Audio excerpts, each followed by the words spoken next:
the scene that changed Toy Story 3. When you saw this prompt for a YouTube title, you knew exactly what scene this was going to entail, right? Or maybe it's a toss-up between two, as these are clearly the iconic emblems of the Toy Story saga. And since we've already covered the likes of the scene that changed Toy Story 4, I guess we're gonna slowly make our way down the franchise backwards. The scene I am of course talking about dissecting today for cinematic techniques, symbolism, tone, and impact is the scene in which Ken picks an outfit. No, of course not. It's the moment when Pixar sends off a love letter to their initial children viewers and sends Andy off for college. The true ending of Toy Story, or so some say. Ready it is.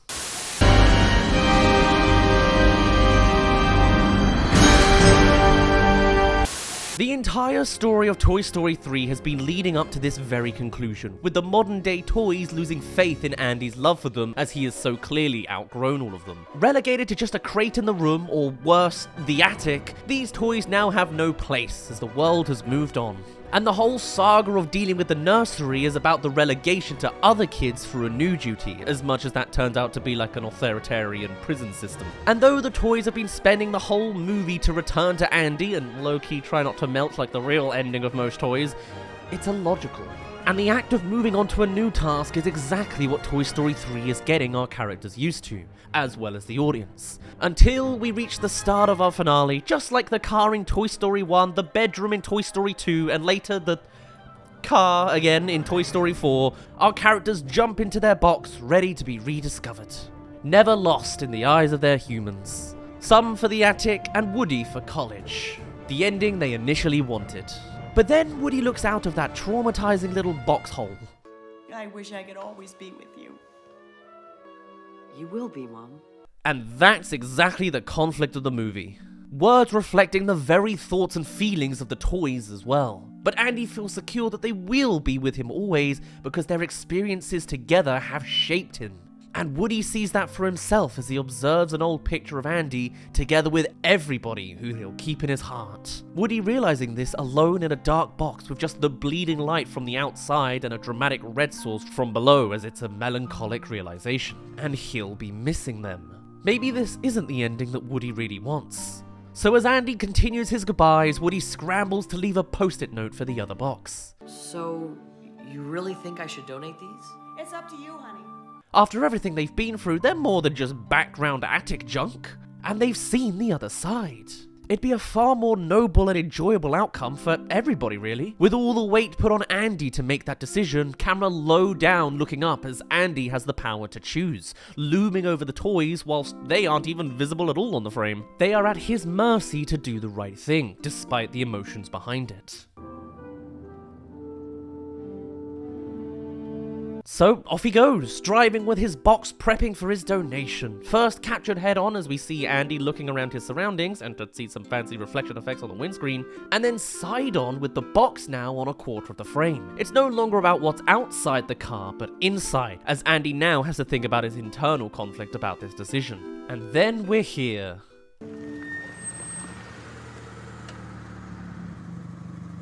Starting at the tyres before moving up to the window. This is a pretty standard presentation of a car arrival, usually coming with a suspense of who's in the car, but instead, we're doing it the other way around with where have we landed? Before our questions are quickly answered with an eyeline match in the opposite direction. Shot from inside the car as it's not just about the location, but Andy's presence being here that's important. He's an outsider looking in. It's kinda sad as this whole event is so bittersweet. But then Andy takes the box, now entirely shrouding his face, as our perspective has changed once again. The shot continues over to Woody in his college box, and so, it's his perspective, and as a toy, Andy is so large, especially as an adult now, that he doesn't fit on the frame. Toys always focus on the smaller things because of their size. Here's even a POV from Woody watching the events from his box. The events themselves aren't actually all that interesting, but by implementing so many different styles of shots with symbolic and perspective weight to them, it emboldens the moment due to the emotion it evokes from all of this unique focus. Not to mention, it gives us time to process the fact that this is really happening. We're going to say goodbye to our toys, and everyone is coming to terms with that. But it's the final moments of somber as we're kicked into the action at the front gate. Don't go in there! The bakery And fun fact, in the Toy Story 3 video game, this haunted bakery is actually the final level to finish the story. We played it once on stream a year ago. Yeah, and she's marrying the evil Dr. Porkchop. And their What? plan is to Oh. force everyone the poisonous wedding cake to put the entire world under mind control. From the sad goodbyes of an old friend comes the new excitement of a younger soul. And we jump from up close on Andy to him merely in the back, observing Bonnie as she plays with her toys, Totoro included. Are you crazy? You'll wake up all the ghosts. And what is usually an undeep piece of light-hearted fun becomes something a little more as we just focus on Andy for a moment, lifted out of his sadness and relieved to see a little bit of fun, knowing that this donation gives his toys a good home. The ghosts are throwing pies. Slap, slap, slap. Mom? As we switch to an over-the-shoulder from Andy now, static, on looking more play. Wide this time, so we can properly see all the external goings-on of this family, just getting on with their day. Playtime just a small part of the grounds, but so definitively important. It's all to put things into perspective. Be advised, we're picking up a blip.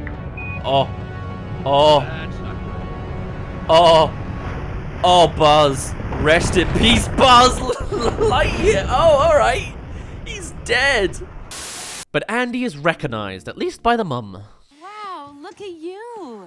So, what can we do for you? I have some toys here. What perspective is this? It's a switch to someone new, as it's Bonnie now. Looking from lowish on the ground, Andy is seen wide on the screen coming through the gate and walking into our next shot, a kind of over-the-shoulder shot on Bonnie as she naturally hides behind her mother. She's a timid little kid around a new stranger, so this is the natural position.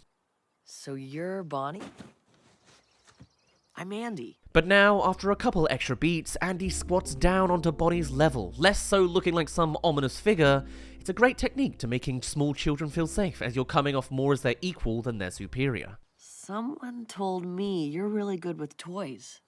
Of course, she's still gonna be shy about it. Camera neutral to her head, but of course obscured by those legs. And from a thematic sense, this interaction is meant to be the bridge between Pixar's original audience and their new modern day one. Well, modern day in 2010. Bonnie is the new age audience and Andy is passing the baton. And yet here I am, still watching the latest Elemental or whatever. And so are you, watching this. But anyway. These are mine, but I'm going away now, so I need someone really special to play with them.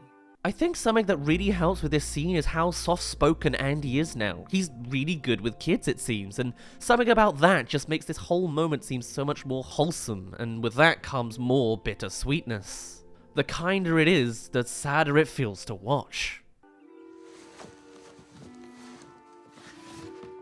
But as Bonnie continues to act shy, Andy moves into action, as we switch to a wide side angle, presenting everything in the scene, minus Mum's head. As Andy is now even more on Bonnie's level, showing with actions rather than words, and with a zoom in on Andy, we now have... This is Jessie, the roughest, toughest cowgirl in the whole West. Her best pal, Bullseye. Yeehaw! On the surface, it is just an introduction, but why are we hearing this? We know who Jessie is, we've been with her for 2 whole movies now. Surely this is wasted dialogue.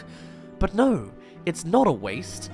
This is an important moment because Andy is playing with them again. This is their very last playtime with their kid. And he remembers them. It's like he never forgot.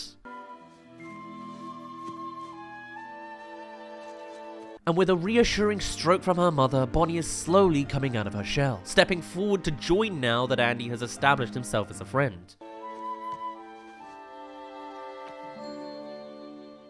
Holding Jessie with that same enamored look that Andy would give to his toys of old. To her, these are not props to play with, swinging around and chewing on them like their experiences at the daycare. They're friends, as seen by how she'll fix Jessie's hat and gently caress her cheek. Bonnie cares for her toys, and so is a worthy new owner to these toys they all care about. As said, she's great with toys, like Andy is great with kids. Welcome to the halfway mark, thanks for making it here. Subscribe if you're interested for more, or suggest other scenes for us over on our Discord. And so it continues. Bonnie's still a little unnerved, but slowly getting more comfortable as new toys are introduced and passed over. Literally. The potato heads. Mr. and Mrs. You gotta keep them together. And now, as the toys are getting their moment in the limelight, Andy is disappearing. His face now obscured as he becomes just another adult human. It's all on the toys and their owner, Bonnie. She gets the full view, but Andy becomes just the messenger. And their final send-off. Bonnie just sitting in awe as she learns all the exposition and gets a build-up of family all around her, before Andy starts to return to the frame. These little dudes are from a strange alien world, Pizza Planet.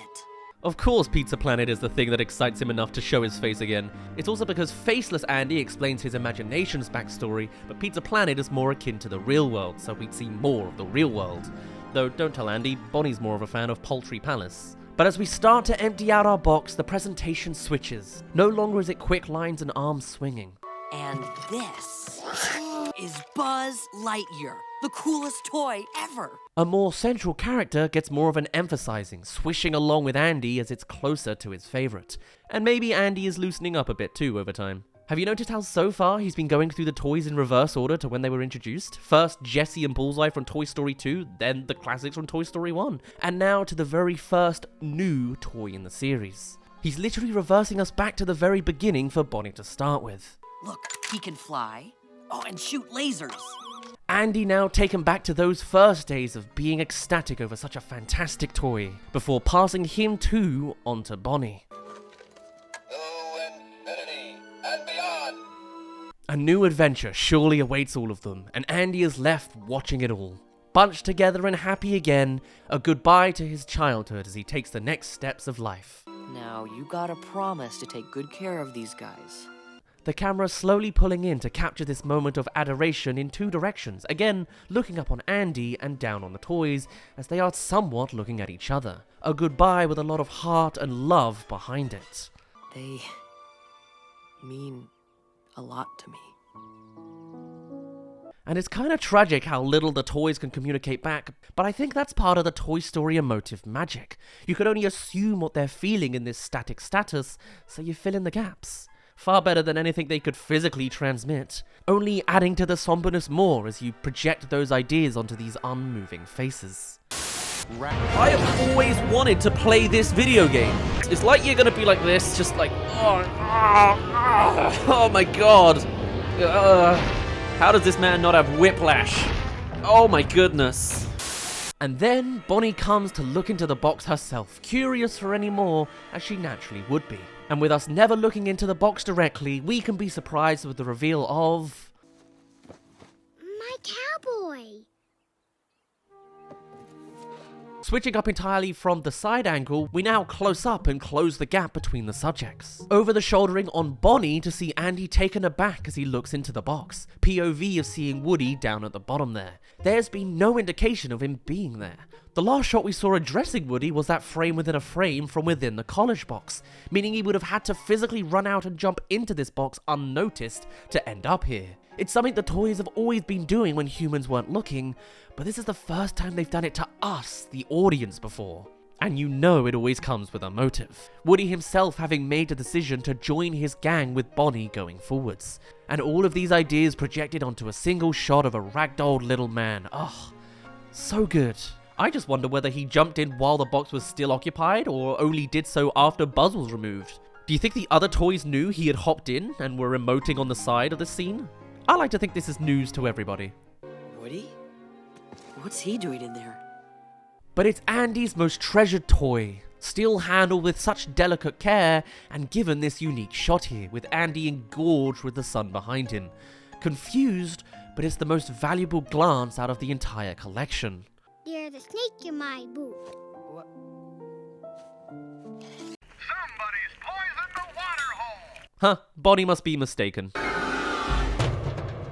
But no, in adding to the intensity of this sudden reveal, Bonnie already knows this toy, with Woody already being intermixed here thanks to the events of the film. Only he is recognized as only he escaped, and since Bonnie already has a connection to this toy, the act of being moved on has already begun, whether Andy is ready or not.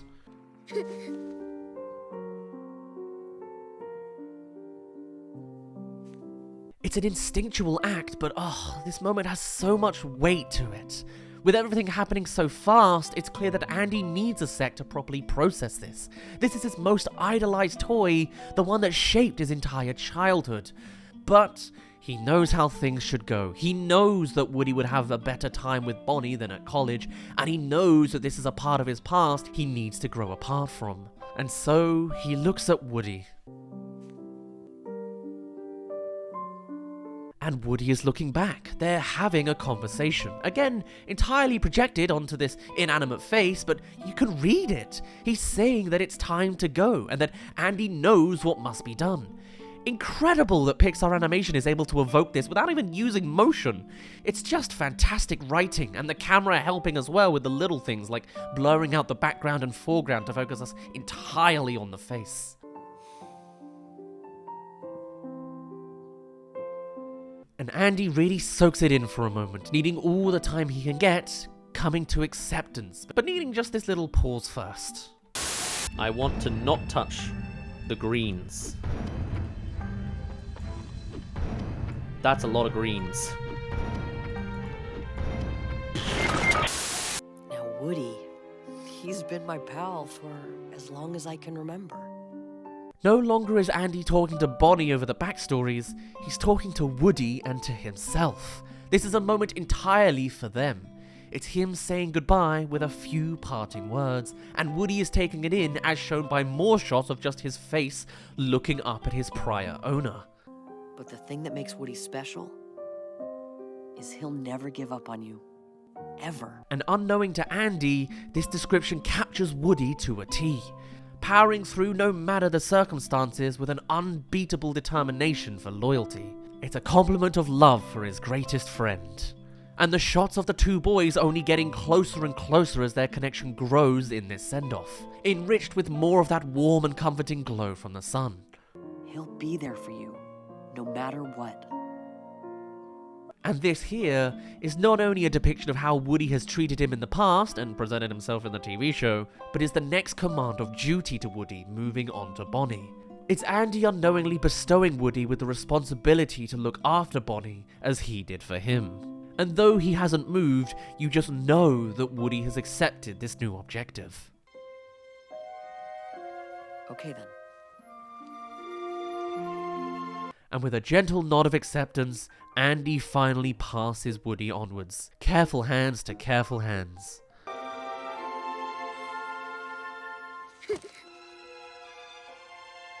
Woody is loved and will continue to be loved moving forwards. Cool, thanks, lol. But it's enough for Andy, who can enjoy the moment without him involved. Not that he can't be involved. Oh no! Dr. Porkchop's attacking the haunted bakery! The ghosts are getting away! Woody'll stop them! It's a little bit of fun at the end of a sad goodbye. Andy successfully picking up the haunted bakery Bonnie mentioned earlier, and Bonnie picking up the name of her cowboy. The two perfect candidates for this specific playtime task. And of course, it is, for real this time, the very last playtime these toys will be having with their old owner Andy. So he's of course getting everyone involved.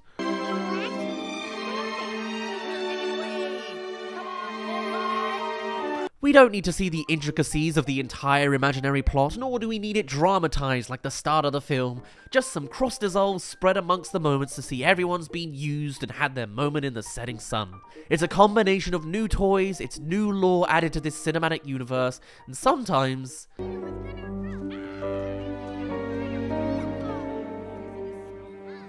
the camera's not even looking at the subject of playtime, but the discarded toys to the side as the two run in the background, ready for us to project more emotions to inanimate objects. Every Toy Story fan's favourite thing. You can almost picture Slinky saying, "It's nice to have some playtime again." You said it. Yeah, it's alright. Whoop! Ah! Pro skills. You know, when I opened up the idea of playing a Toy Story 3 game, this isn't quite where I saw it going, personally. As playtime continues, you're hit with this shot of Woody riding Andy against the tree leaves, and you realise, if you watch the whole movie and not some dissecting YouTube video, that you've seen this before, right at the very start of the movie in Andy's old home videos. The exact same scenario back in Andy's more youthful days. It's those old memories manifest one more time for nostalgia's sake. The camera comes back to the wide shot of the garden, now with a crane motion twirling up and away, usually just sort of saying, "Look at all this, isn't it nice?" It's a gentle sort of hands-out kind of motion in camera language. Toys now sprawled everywhere, and Andy too, as the family continue their work in the garden. Their new daily routine upgraded with a few extra family members on the side.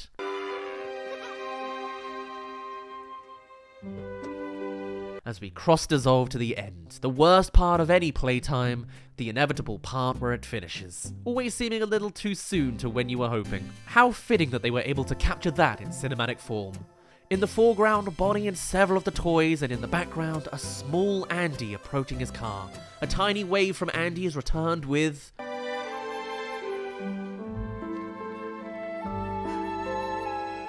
a wave from Bonnie, and unknowingly impactful, a wave from Woody as well. Close up on the toys, symbolically with the first two toys to kick off our entire Toy Story. And clearly, it hits Andy in a way he wasn't expecting. He is literally saying goodbye to his toys, and it's just a part of growing up.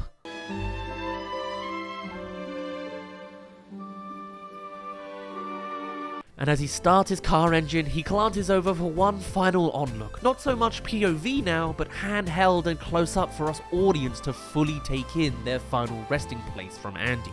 Scattered against the floor and held in Bonnie's arms. Not shaky, but smooth. They're in a place of safety and security. A good new home. Thanks, guys. And off he drives. Once again from that outsider shot from his car.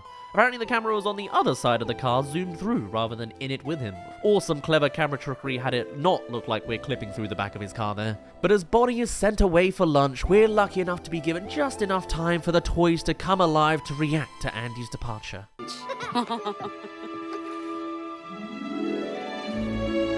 The street design tactically organised so Bonnie lives at the direct end of the road so we can get this shot of the car heading directly away. That's a conscious choice of course, but you never pick it up in the moment. Gotta hope Andy doesn't check his mirrors, otherwise you're gonna have a whole new meaning to final goodbyes.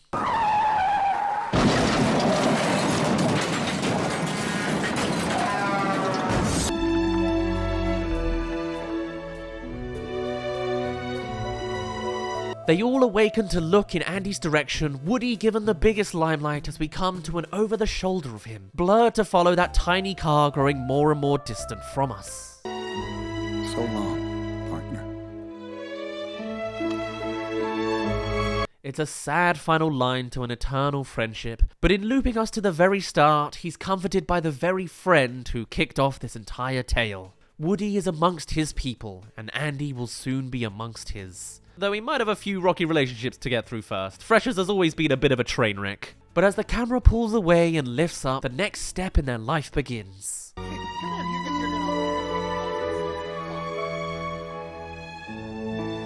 Our camera pulling right out of their lives since that's not the focus anymore. It's the wider context of all that's happened that's relevant to our viewing experience, and ending us off with the very first imagery from the start of the franchise. Those iconically shaped Toy Story clouds, now a literalization of the blue sky, as we fade to black.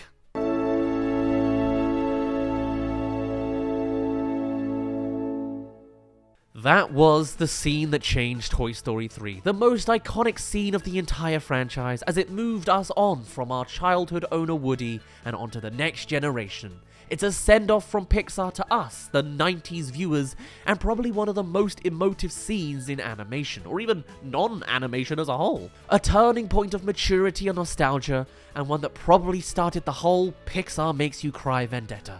Just a perfect scene.